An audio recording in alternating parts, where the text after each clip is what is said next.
प्रतापगढ़ शहर में 2 दिन पहले लूट की नीयत से एक व्यापारी पर पत्थरों से हमला कर घायल करने के मामले में फरार दोनों बदमाशों को आज पुलिस ने गिरफ्तार कर लिया है। कोतवाली थाना अधिकारी रविंद्र सिंह ने बताया कि बीते 24 सितंबर को शहर के एमजी रोड स्थित सोहन मार्ट के संचालक अतुल और रोहित पालीवाल अपने कर्मचारियों के साथ प्रतिष्ठान पर कार्य में व्यस्त थे।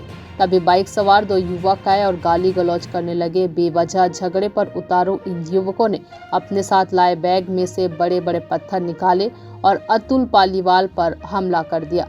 अचानक हुए इस हमले में अतुल के सिर पर चोट आई और खून बहने लगा, जिससे वह बेसुध होकर गिर पड़ा। बाद में उसे जिला चिकित्सालय लेकर उपचार करवाया गया। इस मामले में रोहित पालीवाल की ओर से कोतवाली थाने में प्रकरण दर्ज कराया गया था। मामले की गंभीरता को देखते हुए जांच अधिकारी श्यामलाल के निर्देशन में पुलिस टीम का गठन किया गया।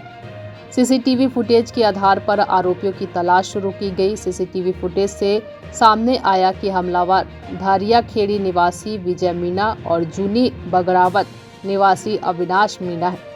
तभी से पुलिस दोनों की तलाश में जुटी थी। आज पुलिस को दोनों बदमाशों के जिला चिकित्सालय के बाहर आने की सूचना मिली। इस पर पुलिस ने तत्काल मौके पर पहुंचकर दोनों बदमाशों को गिरफ्तार कर लिया है।